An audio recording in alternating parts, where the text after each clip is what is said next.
We are 100 days away from the start of the 2024 Summer Olympic Games in Paris. Exciting times when Team USA looks to capture glory and rack up as many gold medals as possible. Now, the U.S. men's water polo team is looking to bring home the gold. Joining me in studio is the captain of the men's team, one of the best centers in the world. Ben Hallock joins me. How you doing, man? Good. How are you doing? Good. We've had some athletes here. We've never had any Olympians here, I believe, sitting at this desk, and we've never had a polo player here before. So I'm excited to be here. Yeah, glad to have you here. So look, it's 100 days left until the Paris Olympic Games. How are you feeling both personally and as the captain of the team? How are you feeling heading into these games? Personally, I'm really excited. It's going to be my third Olympic Games. Excited to, go bring a medal home. But as a captain of the team, I'm sort of thinking, there's not that much time left. We need to get to work, get back together, and start working towards the games. Yeah, well, look, it's that time. You're about to start working towards the game. It's right there on the horizon. We'll see that soon. But I want to talk to you a little bit about water polo, because it's a sport that demands high physical and mental endurance. How do you prepare yourself in both of those aspects in terms of competition? Takes a lot of training, a lot of hours in the pool and the weight room to basically build yourself up to a level that once you're in the games, you're not worried about the physical demands of it. To an outsider, it may seem a little extreme, but to us, it's just another day at work. Just another day at the office. Can you talk about where this U.S. team is right now? What's the journey this team has taken to get to this point where they are to try to compete for a gold medal in the sport? Yeah, it's a team I think that's grown up a little bit together since probably after the 2016 games. It's a group that's been more or less together.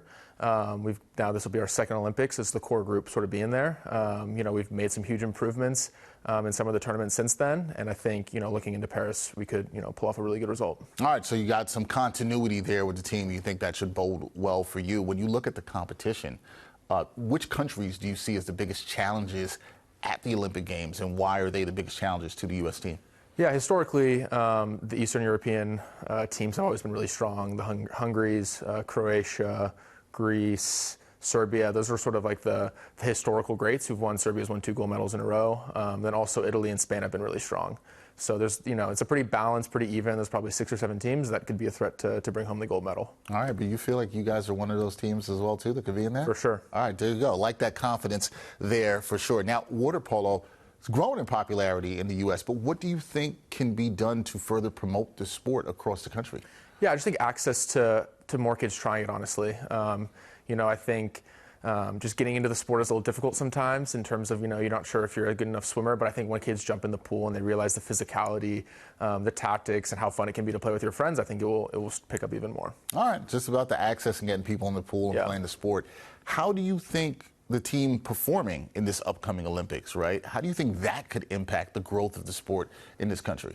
Yeah, my love story with water polo sort of started in 2008 when the men's took silver in the Beijing Games, and that was sort of the moment where I sort of fell in love with the sport. And so I think that can always be a huge thing for kids to watch it and watch a gold medal match with the men's team in it. So I think that could definitely push the needle in the right direction. So I got to follow up with you on that, because you fell in love with the sport there, right? And you saw it, and did it really click for you and say, hey, I could do that. Like, I could be there one day. And then what's it like to actually be there competing in Olympic Games, knowing that was the dream from 2008? Yeah, I think the dream started there, but I think the realization that it was actually attainable was maybe a couple more years when I sort of got bigger and stronger and started playing against some of the best guys in the U.S.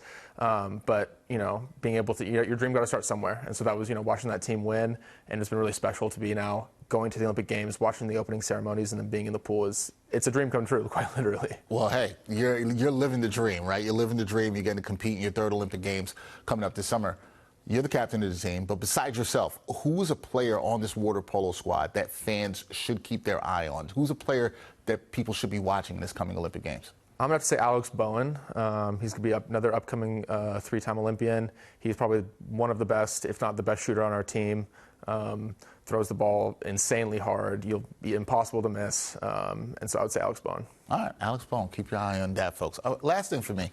What message would you like to send to United States fans and aspiring water polo players that might be looking at this games like you were in 08, that are watching you prepare for this global stage? What was your message to the fans and young players wanting to get in the sport? I would say to the young players who want to get in the sport is just watch and be a student of the game. You can learn so much from guys who are better than you, and which is going to be the Olympic Games. You can take something not just from guys who are playing your position, but all sorts of other positions to sort of give yourself an advantage in your youth team or your high school team.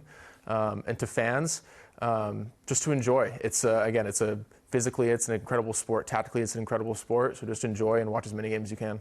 Enjoy it. Fans should absolutely enjoy it. And look, we were talking about this before we started recording. A lot of people don't realize how much endurance it takes to play water polo. That you can't touch the floor. Nope. You got to stay up. So it takes a lot to do that. Yeah, and that's, part of the reason we put so many hours into it. It's, not the most natural thing to tread water for an hour or so on end, wrestle with guys, swim up and down. So it definitely takes something special. All right, something special. Well, I know the U.S. fans, they're hoping for something special with you and your team.